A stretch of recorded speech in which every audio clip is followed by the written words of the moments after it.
পিছনে বলবেন না, আগে সামনের কাতারগুলো পূর্ণ করুন।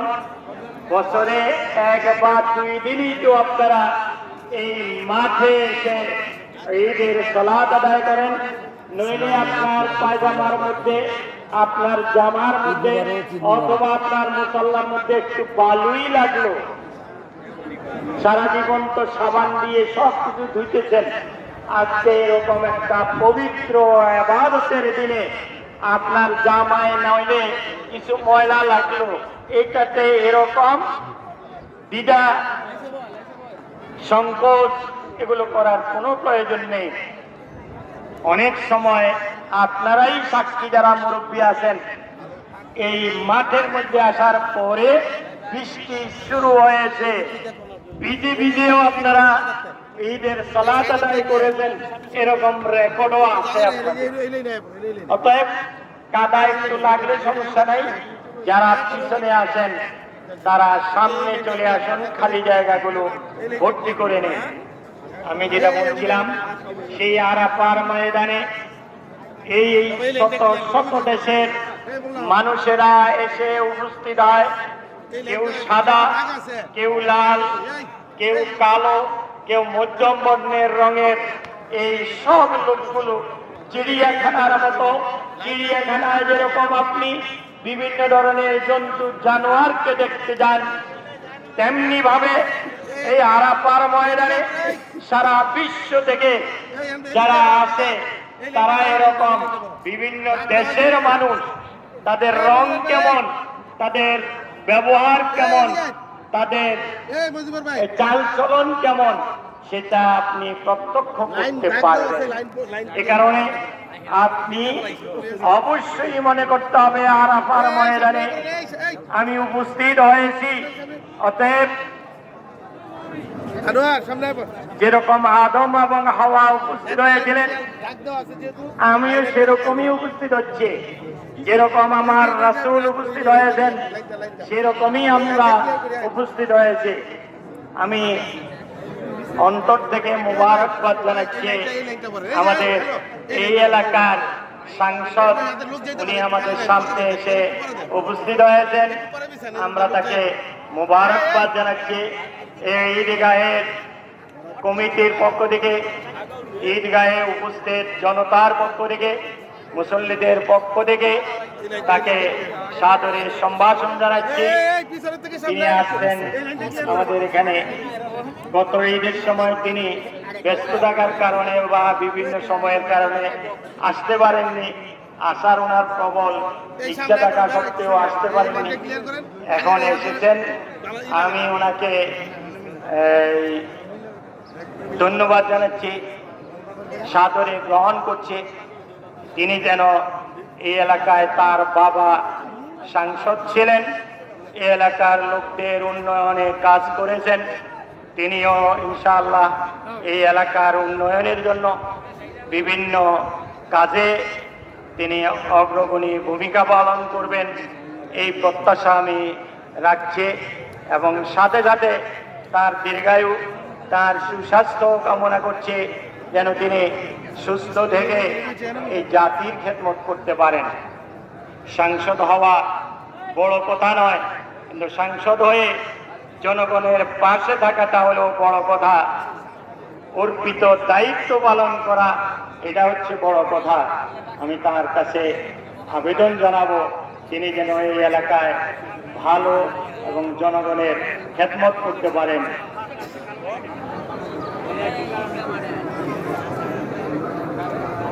আচ্ছা, ঠিক আছে। যেটা বলছিলাম, আরাফার ময়দানে সবাই উপস্থিত হচ্ছে, কোনো ঝগড়া নাই, কোনো কটু বাক্য নেই, প্রত্যেকেই মহান রব্বুল আলামিনের দরবারে হাত তুলে মুনাজাত করে নিজের জীবনের সমস্ত পাপ রাশি ক্ষমা করে নেয়ার জন্য পাগল করা হয়ে থাকে।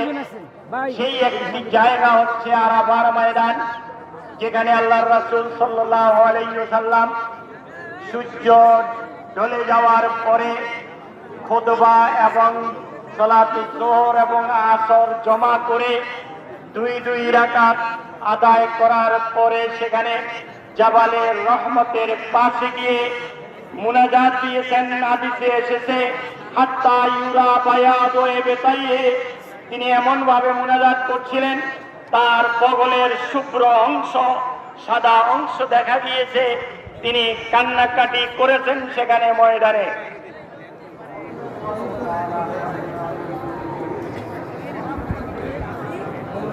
আচ্ছা, তো যেটা বলছিলাম, সেই আরাফার ময়দানে আপনি যাবেন গুনাহ মাফের জন্য, আলাপচারিতার জন্য নয়। প্রচন্ড গরম সেখানে, সেই গরম উপেক্ষা করে আপনাকে আল্লাহর দরবারে হাজিরি দিতে হচ্ছে আরাফার ময়দানে। আপনি সেখানেই বলবেন যে আল্লাহ, আর আসতে পারি কিনা, এই হজটি আমার জীবনের শেষ হজ হতে পারে, এরপরে হয়তো আমি লাশ হয়ে আপনার দরবারে ফিরে আসতে পারি। অতএব আমার জীবনের শেষ হজ হিসাবে আরাফার ময়দানে আমি আপনার দরবারে তওবা করছি আমার জীবনের কৃতকর্মের জন্য। যেটা আমি করতে পেরেছি সেটা আপনার রহমতে করেছি, যেটা করতে পারিনি সেটা আমার দুর্বলতা, আমি করতে পারিনি। শয়তানের ধোঁকায় পড়ে আমি অনেক কাজ করেছি, সেগুলো আজকে আপনার দরবারে ক্ষমা পাওয়ার জন্য আমি এসেছি আপনার দরবারে। লব্বাইক আল্লাহুম্মা লব্বাইক, লব্বাইক লা শারীকা লাক লব্বাইক বলে আল্লাহর দরবারে হাজিরি দিচ্ছেন। আল্লাহু আকবার, আল্লাহু আকবার, লা ইলাহা ইল্লাল্লাহু আল্লাহু আকবার, আল্লাহু আকবার ওয়ালিল্লাহিল হামদ। যারা যে যেখানে আছেন, মাত্র আর 5 মিনিট বাকি আছে, আপনারা দ্রুত চলে আসুন। ময়দানের দক্ষিণ পূর্ব পাশে অনেক জায়গায় এখনো খালি দেখা যায়। মেহেরবানি করে আপনারা দ্রুত চলে আসুন। আর মাত্র 5 মিনিট পরেই আমরা সালাত ও ঈদুল আযহা শুরু করব ইনশাআল্লাহ। আমাদের মুনাজাতের আগেই আমরা আমাদের এই এলাকার মহতারাম সাংসদের কাছ থেকে কিছু কথা শুনব। সংক্ষেপে আমরা যথাসময়ে সালাত শুরু করব। এরপরে বলছি, আপনি আরাফার ময়দান থেকে চলে আসলেন 9 তারিখ সূর্য ডুবার সাথে সাথে, আর থাকার কোনো প্রয়োজন নেই আরাফার ময়দানে। সেখান থেকে ছুটে আসছেন আল মাশআরিল হারামের মধ্যে, মুজদালিফার মধ্যে, যেখানে মাগরিব এবং এশা একসাথে রাতের 9টায় হোক, 10টা, 12টায় হোক, সেখানে মাগরিব 3 রাকাত আর এশা 2 রাকাত একসাথে, এক আযান এবং 2 ইকামতে সেখানে আদায় করবেন। আমাদের ঈদগাহের দক্ষিণ পূর্ব কোণায় অনেক জায়গা এখনো খালি আছে। মেহেরবানি করে দ্রুত আপনারা যারা এদিক সেদিক আসেন, তাড়াতাড়ি এসে ময়দানের দক্ষিণ পূর্ব কোণায় চলে যান। অনেক জায়গা এখনো খালি আছে। আমি উপস্থিত মুসল্লিয়ান কেরামের কাছে আরজ করব, আপনাদের একটু কষ্ট দেব।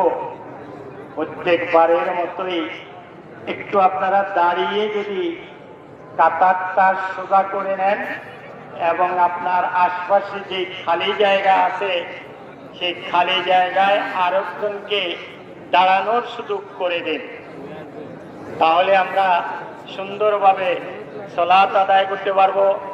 এবং আমাদের যেই রশিটা দেয়া আছে, রশিটা যেন আপনার বিছানার উপরে থাকে, নইলে আবার কাতার পাকা হয়ে যাবে। ওই রশিটা বেশ করে ওইটাকে ধরেই আপনার কাতারটা সোজা করে নেবেন। একটু বসেন, আর 2 মিনিট সময় আছে, একটু বসুন। আমি আপনাদেরকে যেহেতু বছরে দুইবার এই সালাত আমাদের সামনে আসে, এ কারণে অনেকে নিয়ম ভুলে যান। নিয়মটি হচ্ছে, অত্যন্ত সংক্ষেপে একটু বসুন, তাহলে আমাকে আপনারা দেখতে পাবেন। সেটা হচ্ছে, প্রথম নিয়ত করবেন এভাবে যে আপনি 6 তাকবীর অতিরিক্ত 6 তাকবীরের সাথে এই ইমামের পিছনে ঈদুল আজহার 2 রাকাত সালাত পড়ব, এই নিয়তটা করবেন।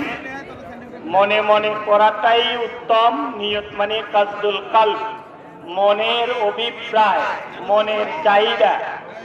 আর যদি কেউ মনে করেন যে না, একটু উচ্চারণ করলে ভালো লাগে, করে নিতে পারেন। এরপরে আল্লাহু আকবার বলে হাত বাঁধবেন। হাত বাঁধার পরে সানা পড়বেন। সানা, যেটা অন্যান্য সালাতের মধ্যে সুবহানাকা আল্লাহুম্মা ওয়া বিহামদিকা ওয়া তাবারাকা ইসমুকা ওয়া তাআলা জাদ্দুকা ওয়া লা ইলাহা গায়রুক, এটা পড়তে পারেন। অথবা যদি এখানে কোনো আহলে হাদিসের ভাই থাকেন, অথবা আপনারাও যদি ইচ্ছা করেন এটার পরে সূরাতুল ফাতিহা আপনারা পড়ে নিতে পারেন, সমস্যা নেই। রেওয়ায়েত দিতেই আছে সালাত ফাতিহা